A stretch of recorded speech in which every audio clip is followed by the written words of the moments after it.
welcome back to another episode of Tea Time with Key. I'm your host, Key, or Kiara Overton. If you haven't already, make sure you press the subscribe button. And if you're new here, press the subscribe button. Because guess what? You guys are about to get all the tea on how the entrepreneurs you're watching have been so very successful with their businesses. If you're a returning subscriber, thank you so much for continuing to support my channel. I would be nothing without you. So as you guys know I have not posted an episode in a very long time. I have very good reason. I had a summer internship this summer with AT&T. That didn't go all that, so I ain't gonna go into that. But I had a summer internship and I'm just getting back into my senior year of college. I graduate in May. I'm so excited. But anyways, that doesn't matter. For this episode, I had to make sure, since it's the first one back, that I was interviewing the best of the best. So of course I choose to interview one of the hottest clothing lines in North Carolina right now. And let me tell you, these guys do not play any games. They play for keeps. So I have the owners of Play for Keeps clothing line on the show today. Okay, you guys can go ahead and introduce yourselves. My name's Trey. I go to A&T 22, co-CEO of Play for Keeps Clothing. Law, 704 Law, 1/3 of P4K Promotions, P4K Entertainment, P4K Clothing, everything, P4K everything. Polo shoe, polo shorts, polo watch, polo boxes, polo swimming trunks, polo earrings, polo everything. My name is Javon. I go by Jay, 21, I team North Carolina A&T. Cool. That's it. That's it. I know, it was like a little pause. Okay, so of course we're gonna start the interview with how did you guys get started with Play for Keeps? You like, well, I'll take that. Well, it was just like, I just wanted to, really start something for like myself, because that's why I say I have a rich dad for that, and it's a whole being your own boss and shit. So like I had told the group chat, we was all in the group chat, and I had told her, and it was like, well, we was thinking about starting about the same thing. I was like, we might as well just link up, and that's basically how I started. So like kind of like a link up. Yeah, like a mutual agreement. Yeah. Right. So y'all are already all friends, right? Oh yeah. Yeah, sure. So like y'all was going to different schools at the time where everything got started? Yeah. So how was it like being long distance and getting the business together? Well, really, being apart from each other actually benefited us because we were able to reach different parts of North Carolina. Where I was in Greensboro and he was in Charlotte. Charlotte's like our main hub, or that's where all the customers at. And then Jay was I was in Raleigh. This is my first semester here. So. And being that we were in different parts of the state, it really just gave us a lot of people we could touch. It just increased our market. Swear. So as friends, what's some difficulties working as friends in the business? Like how do you guys separate your friendship and business? Really? Yeah. It's not really like, we don't really be running into problems. Yeah. Like it just be like sometimes he might say something I don't agree with, but we got good communication skills, so we can talk it out. But like I just be, I be chilling, I be like, yo, this thing getting tight. That's just it. I can't do nothing about it. We just talk it out. But the benefits, like he said, like we reach a lot of people because we know like so many people. Everybody know like they own section of people. So that's it. Yeah. I think being that we're all friends, it makes it more fun because it is a lot of work. Like you got to stay on and everything you're doing. It's a lot of discipline goes into it. But being that it's your friends, at the end of the day, everybody laughing, Getting work done. Yeah, facts. So when did you guys like actually start the business though? When was that? But we actually put the business together officially in January. Okay. But like we've been creating and stuff and working with each other since December, like December 20th or something like Okay. that. Yeah. So y'all just started Play for Keeps December 2018. Yeah. And y'all have experienced the growth y'all had. Yeah. Okay, so with that being said, like, with you guys having this much traction, like, how do you plan to scale the business with that? Like, with you guys having so much that you have going on right now, how do you plan to capitalize off of that? Well, really, so like when we first started, we didn't really know a lot about anything. So like the way we plan on growing is just to continue educating ourselves. Like we educating ourselves about business, about like the business laws and stuff like that, and certain stuff you have to have in order, just like that. So we got a couple books that we read. We go to people that are like older than us for knowledge and stuff like that, and we just continue to grow like that. Right.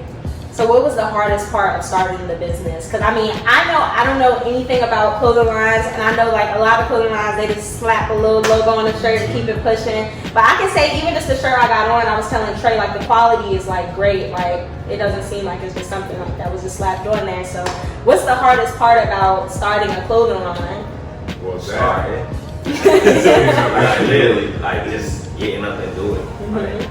Like people, I feel like they be like bullshitting and like I'll do it then. And like really, all you gotta do is just do it. Literally. You take That's how I feel like.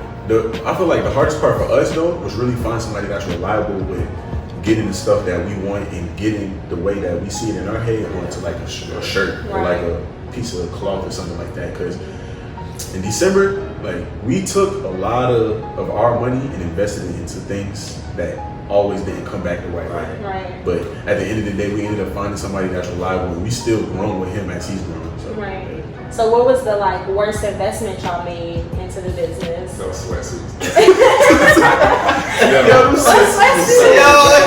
Am I gonna be able to include a whole lot of sweatsuits? I wish I still got it.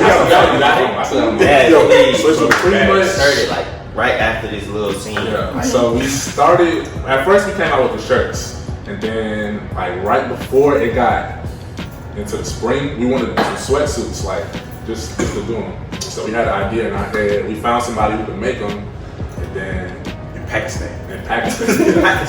So really, we paid for them, and then once he started making them, he sent us a picture of them, and it was just it was like. My expectations up here, they ended up coming out like down here. Like, we just, like, there was nothing we could do. It was like, now we started talking to him. Like, they might pay for that. 3 months later, like some crazy, dude, we was talking on WhatsApp. Like 3 months later, He is dead.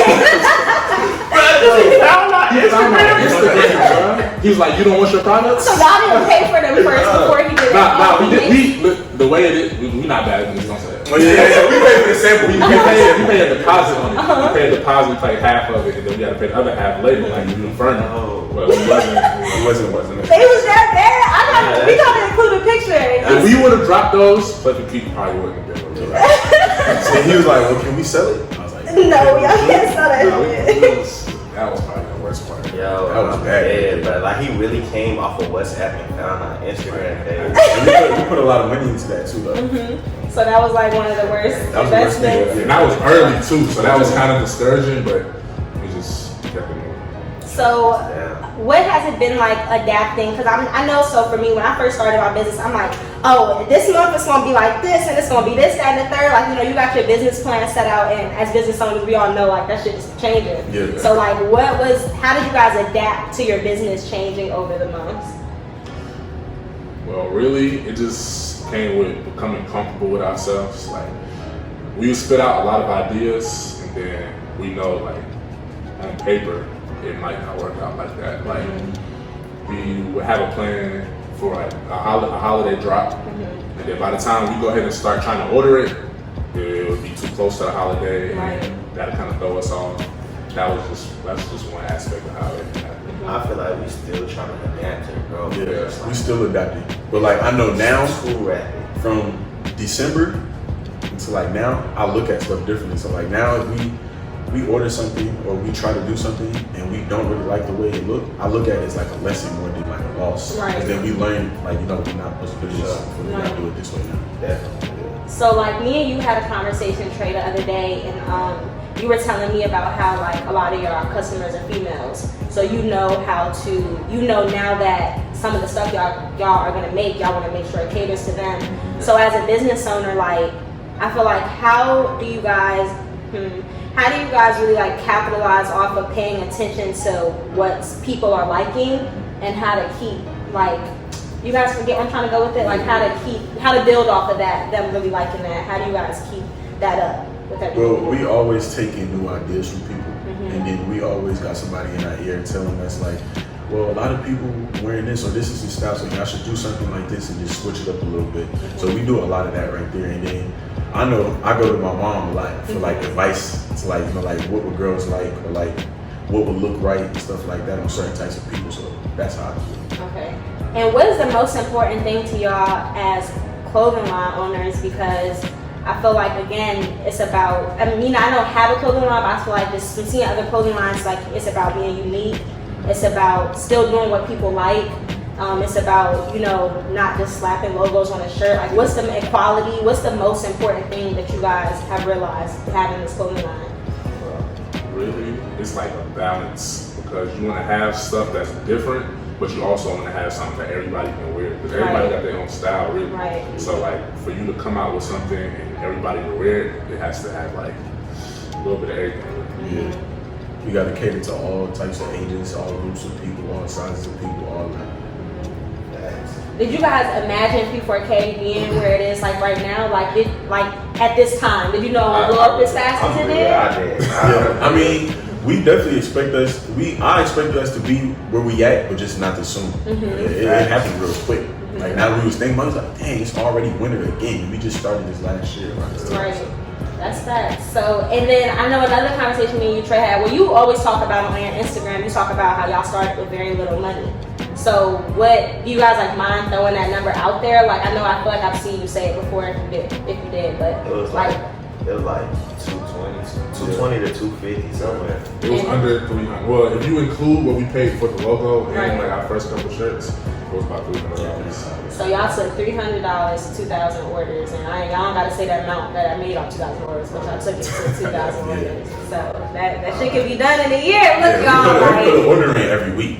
So like we constantly ordering stuff. And we college students. It's not like we all just been saving money Facts. for a long time. Like sometimes we trying to figure out how we can eat the night too. Right. I know that shit be We just took a risk. like shit. What about I say? So what's like? So again, Trey, like you like to drop a lot of gems. I don't follow y'all on Instagram to know if y'all be doing the same thing. But what's like a major gem you guys feel like you have for someone potentially wanting to start a clothing line, somebody that just wanted to be a business owner in general? Like what each of you guys? What's like that one gem you guys have that you guys always want to leave with somebody? If I had anything to tell anybody that's starting, I'd be like, you gonna take the losses.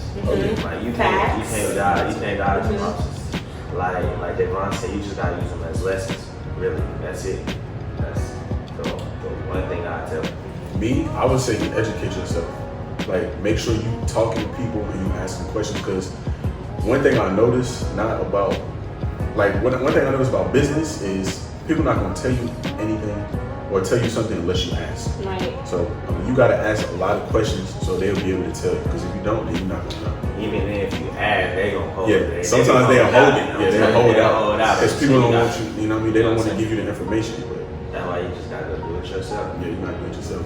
So I had to tell somebody something important, like with this, I just say don't get discouraged.